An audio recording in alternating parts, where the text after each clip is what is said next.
Brought to you by TechnoSpark 20 series smartphones. I'm superhuman.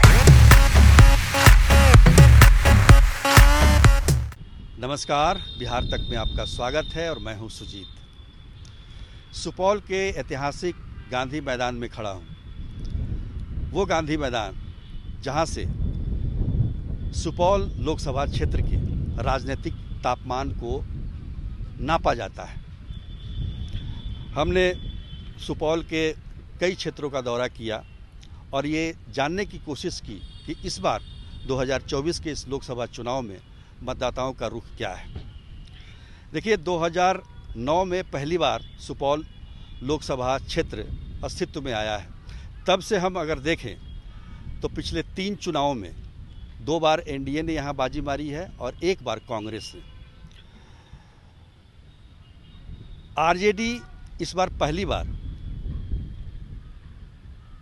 Supaul Lok Sabha क्षेत्र से उम्मीदवार खड़ा किया है आरजेडी ने। तो कुल मिलाकर जो स्थिति है वो हम कह सकते हैं कि पिछले 3 बार की अपेक्षा इस बार की हम तुलना करें तो राजनीतिक समीकरण कुछ बदला हुआ है।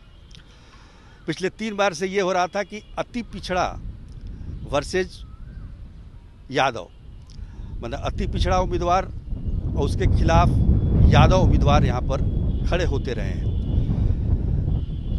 रंजीता रंजन ही 3 बार यहाँ से चुनाव लड़ी हैं, 1 बार जीती हैं। दिलकेश्वर कामत जो कि अति पिछड़ा है, उनको दूसरी बार जेडीयू ने यहाँ से उम्मीदवार के तौर पर उतारा है। पर ये सीट अब बदल गई है। पहले ये कांग्रेस की सीट हुआ करती थी महागठबंधन की तरफ से, अब यहाँ से आरजेडी ने अपना उम्मीदवार उतारा है, चंद्रहास चौपाल, जो कि सिंहेश्वर, इसी लोकसभा क्षेत्र के सिंहेश्वर के आरजेडी के विधायक हैं। तो समीकरण कुछ यूँ बदला है कि पहले अति पिछड़ा और यादव के बीच में मुकाबला होता था, इस बार अति पिछड़ा और दलित के बीच में मुकाबला है। देखिए, अगर संख्या की बात करें तो यहाँ सबसे ज़्यादा यादव हैं। यादव मुस्लिम कॉम्बिनेशन करीब 5.5 लाख के करीब में है। यहाँ पर दलितों की भी अच्छी खासी संख्या है। वो मैं इसलिए कह रहा हूँ कि 6 विधानसभा क्षेत्र हैं यहाँ, उसमें से 2 आरक्षित हैं। और यही वजह है कि आरजेडी ने इस बार दलित दांव खेला है, वो भी अनारक्षित सीट पर।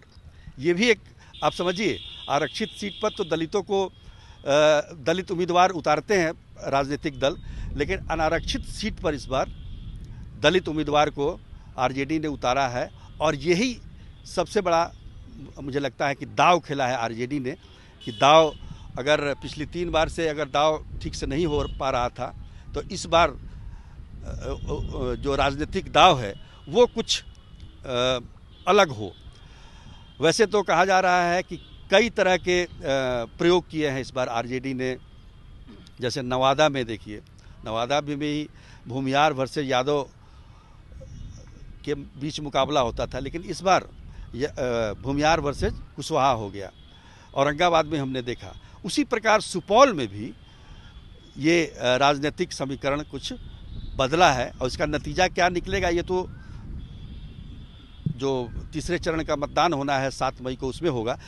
पर हम आपको बता रहे हैं कि आखिर स्थिति और परिस्थिति यहाँ की क्या है। देखिए, सबसे बड़ी बात क्या है कि जो संख्या है, संख्या बल है, उसके हिसाब से देखें तो यादव मुसलमान की संख्या अच्छी खासी है, दलितों की अच्छी खासी संख्या है। और अति पिछड़ा, चूँकि ये हमेशा से अति पिछड़ा सीट रहा है, तो उनकी भी संख्या बहुत मतलब मुकम्मल है इस लिहाज से, राजनीतिक तौर पर अगर देखें तो निश्चित तौर पर अति पिछड़ा है यहाँ पर, बनिया है और अपर कास्ट करीब 2.5 लाख के करीब अपर कास्ट भी हैं यहाँ पर। तो अगर हम इक्वेशन को बैठाएं और जिस प्रकार की राजनीतिक जो गणित है यहाँ पे, उस हिसाब से अगर देखें तो हर दूसरे उम्मीदवार को कुछ न कुछ राजनीतिक समीकरण गड़बड़ होने से कुछ न कुछ इधर उधर होने की संभावना जरूर है। जैसे कि अनारक्षित सीट है और यहाँ से दलित को उम्मीदवार बनाया है, तो उसको लेकर आरजेडी को थोड़ी बहुत नाराज़गी झेलनी पड़ रही है। दूसरी तरफ दिलकेश्वर कामत हैं, वो दूसरी बार चुनाव लड़ रहे हैं, एंटी इनकम्बेंसी है उनके खिलाफ, और जनता नाराज़ है कि भाई वो आते नहीं हैं, जनता से मिलते नहीं हैं। हालांकि बहुत सारे लोकसभा क्षेत्रों में ये शिकायत मिली है, जो भी वर्तमान में सांसद हैं उनके खिलाफ, कि वो मिलते नहीं हैं और कोई काम नहीं कराते हैं। दिलकेश्वर कामत के साथ भी यही है। एक और है, बैद्यनाथ मेहता यहाँ पर निर्दलीय तौर पर चुनाव लड़ रहे हैं। वो IRS थे, IRS, और उन्होंने VRS लेकर इस बार चुनाव लड़ने का फैसला किया है। तो वो वोट किसका काटेंगे, या फिर चंद्रहास चौपाल जो हैं वो किसका वोट काटेंगे, ये सब इक्वेशन काफ़ी मायने रखता है। और निश्चित तौर पर अगर देखें तो जिस प्रकार का पिछले चुनाव में, यानी कि 2019 में जो मार्जिन था वो काफ़ी ज़्यादा है, 3.25 लाख के करीब में है। मुकाबला संघर्षपूर्ण है और सारे राजनीतिक दल एक तरह से देखें तो अपनी पूरी ताकत यहाँ पर झोंक रखी है कि उनके उम्मीदवार को सफलता मिले। निश्चित तौर पर हम कहेंगे कि सुपौल में जो जिस प्रकार की फिजा देखने को मिल रही है, उससे ऐसा लग रहा है कि कहीं ना कहीं NDA को थोड़ी बहुत बढ़त जरूर है, क्योंकि उम्मीदवार के तौर पर अगर देखें, या फिर ये बात ज़रूर है कि एंटी इनकम्बेंसी है उनके खिलाफ।